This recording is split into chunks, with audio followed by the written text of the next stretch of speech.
دا سړی باندې ګولۍ لګېدلې ده. نورزی دلې وویشتئ. زما چې د خدای په ذات سره قسم نامعلومه زه در معلوموم که چیرې موږ ته انصاف رانکول شي. د پاکستان تر واک لاندې خېبرپښتونخوا او بلوچستان کې د هدفي وژنو پیښې زیاتې شوې دي چې د سیمې پښتانه او بلوچان یې سخت اندېښمن کړي دي.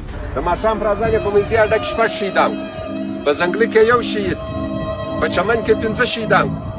اوس سرخیز موږ وروڼه یاست، موږ دوی به یو د بل مدد سره وو. دا بېوسه کام اواز نه پورته کوي. دا سړی باندې ګولۍ لګېدلې ده. چې وویشتې نیچه تازه د کوټې په بلیلې سیمه کې پښتون سوداګر او د کابل جان رستورانت بنسټګر محمد هاشم نورزی د نامعلوم وسلوال لخوا ووژل شو. راپورونه ښایي سره له دې چې د پیښې ځای امنیتي کمرې لرلې، خو بیا هم بریدګر په تیښته بریالي شوي او پولیس یې په تحقیق کې پاتې راغلي دي. قاتل مې نه پیدا کېږي. دا 2 زره کیمرې چې لګېدلې دا چېرته پر لګېدلې دي؟ سپین پښتانه پر روډو ناست دي. ورڅه هغه لورې وکښته. وروره موږ وتې ته تسلي درکوو، وتې ته اطمینان درکوو، موږ وتې ته دا ستاسو قاتلان په لاس درکوو. پښتانه وایي نور ورته د زغم څه پاتې نه دي چې هره ورځ د ځوانان جنازې پورته کوي او حکومت یې نامعلومه نوم باندې تیر باسي. د یوې ټیک ټاکرې قاتل په اسلام آباد کې په 22 غنټې کې په فیصل آباد کې نیول کېږي. لیکن که یو معزز شهري وي، یو معزز تجار وي، بس د نامعلوم په کاته کې واچو بارانو پس ګرځي بچا پس ګرځي. بس करे हर दूसरा दिन हम यहाँ पे लाशें उठाते हैं. बेचारे को शहीद किया गया, अफसोस की बात है. हम कहाँ जाए. پښتانه وایي چې نور ورته داسې پیښې د زغملو وړ نه دي او د پاکستاني پوځي رژیم څخه د نامعلوم وسلوالو د معلومولو غوښتنه کوي.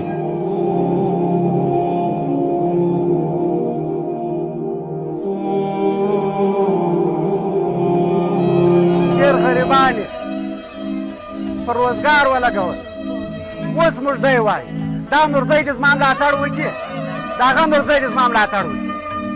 زما چې د خدای په ذات سره قسم نامعلومه زه در معلوموم. د هاشم نورزي له وژل کېدو وروسته د بلیلې سیمې اوسیدونکو او پښتنو پراخ پرلت پیل کړی او سړکونه یې تړلي دي. موږ پر دې ځای تر هغه ساعت پورې ناست یو چې موږ ته انصاف راکول شوی نه وي او زموږ سړی ګرفتاره شوی نه وي او موږ ته خپل مدعي په ګوته شوی دي. موږ ته نه د ادارو د خوا موږ ته انصاف ملاو شوی دی، نه موږ ته د عدالت د خوا انصاف ملاو شوی دی. محمد هاشم نورزی یو پیژندل شوی پښتون سوداګر و چې د کابل جان رستورانت یې جوړ کړ او لسګونو کسانو ته یې د کار زمینه برابره کړه. د هغه ورور وایي له هیچا سره شخصي دښمني نه لري او نه پوهیږي چې د ورور د وژنې لامل یې څه و. پر روډ باندې د کور سره وتلي، پر روډ څو موټر والا دي ویشتلی دی. هېڅ درک یې نه معلوم. ګنټه نیمه ګنټه هېڅوک نه دي ورته راغلي. ځایي پښتانه ادعا کوي چې د پښتنو سوداګر په پرله پسې ډول پرخه کیږي، وژل کیږي یا له ګواښونو سره مخامخ کیږي چې له امله یو شمېر سوداګر اړ شوي خپل کاروبار نورو سیمو ته ولېږدوي. د دوی باور دا دی چې ډیری سوداګر پنجاب ته اړ شوي دي چې هلته کاروبار یوسي او ګټه یې پنجاب او خلکو ته ورسي، نه پښتنو ته. دا افسوس خبره ده چې اوس پر دې باندې موږ نن په دې علاقه کې دا د حالاتونو د اختر رئیس ته دا رقم ډېر مرګونه وسو. हमारे मशरान यहाँ पर मौजूद है. सारे कौमों के पश्तून बरादरी और बलोच सब इधर मौजूद है. हम पुरअमन अंदाज से अपने शहीद को दफन करेंगे.